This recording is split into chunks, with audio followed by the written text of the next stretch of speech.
ne suis pas un missionnaire, je suis simplement, j'ai été amené quand j'étais très jeune à participer à des combats avec des armes. Je m'en suis servi contre l'armée allemande. On m'a décoré pour ça. J'ai eu la croix de guerre quand j'avais 16 ans, au moment de la libération de la France. Bon, j'avais tiré, j'avais tué, et je ne voulais plus utiliser des arguments de ce genre. Et les copains m'ont dit, tu feras pour nous, tu feras du cinéma. Parce que ça permet de montrer des choses, et puis tu feras du cinéma sur les choses qui ne vont pas bien, pour montrer qu'il faut que ça change. Et puis j'ai fait ensuite un premier film anticolonialiste, alors que j'étais parti faire un film sur la vie réelle des paysans d'Afrique occidentale française, destiné à la diffusion dans les lycées et collèges de France et de Navarre. J'avais 20 ans. Et puis après j'ai continué à faire des films. Là-bas, dans une confortable maison de pierre, monsieur l'administrateur fait la sieste, écrasé de soleil. Mais ici, il faut travailler, suivre le troupeau cherchant pâture dans la brousse.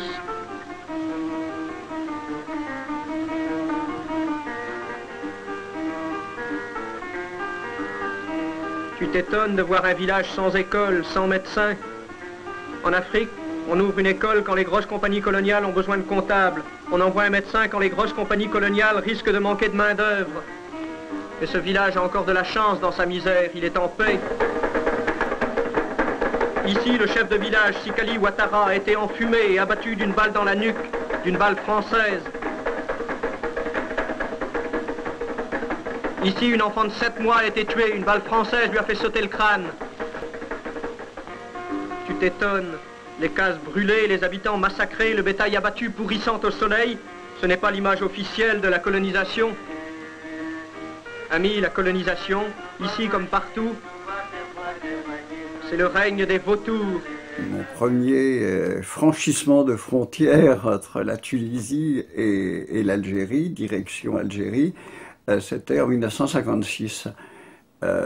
Puis j'ai tourné là-bas aux côtés des maquisards algériens, fin 56, toute l'année 1957. Et puis le film, ça a été Algérie en flammes.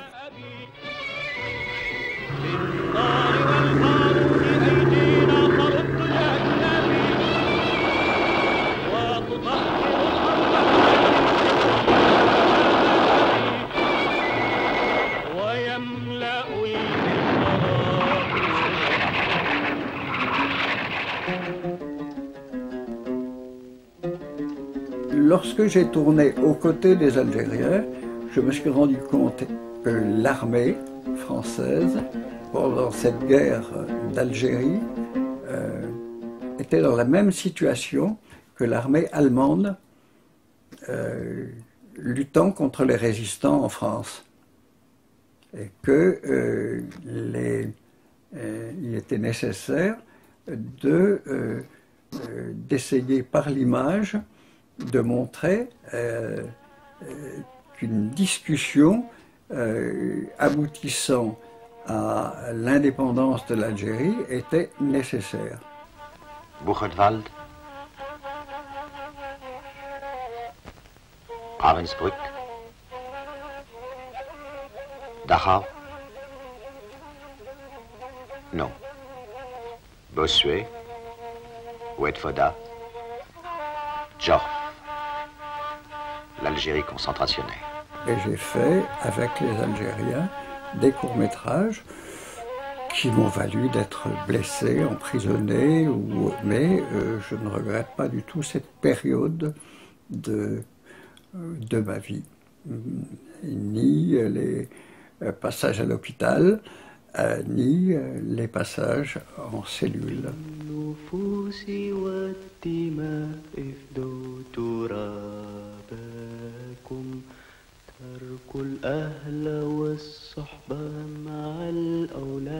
Puis ensuite, rentré en France, j'ai dit il faut quand même que je donne aussi un point de vue de soldats français ayant vécu la guerre d'Algérie.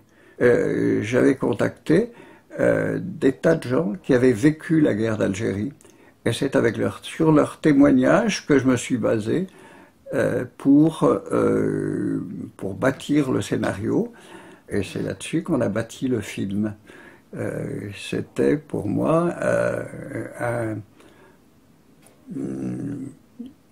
la conviction qu'on pouvait faire des films avec des gens qui avaient été opposés, mais qui se retrouvaient dans une volonté de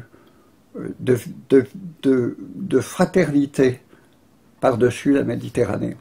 Youssef, tu crois que c'est le moment? Noël. Je voulais faire le film d'une manière complètement indépendante. C'est pour ça que j'avais créé l'unité de production Cinéma Bretagne. Et c'est avec cette unité de production Cinéma Bretagne que j'ai tourné à la frontière algéro-tunisienne en 1972, 71, 72. Et ça s'est appelé Avoir 20 ans dans les Aurès. Je crois qu'il était temps d'expliquer comment des gens avaient été entraînés sur cette pente qui faisait d'eux des mercenaires assassins. Tire pas con, c'est un gosse. C'était un film qui a été assez tumultueux sur le plan de la réalisation, tumultueux sur le plan de la diffusion. Le film a été très combattu dans certains milieux, mais a été surtout très très soutenu par des gens qui avaient fait la guerre d'Algérie à leur corps défendant, des jeunes Français, et qui, partout en France, ont soutenu la projection du film. J'ai passé ma vie à faire des films dans ce sens-là, c'est-à-dire donner la parole aux gens qui vivaient une situation qui ne pouvait plus durer. Et leur donner la parole, leur donner le moyen d'expression, le mettre à leur disposition.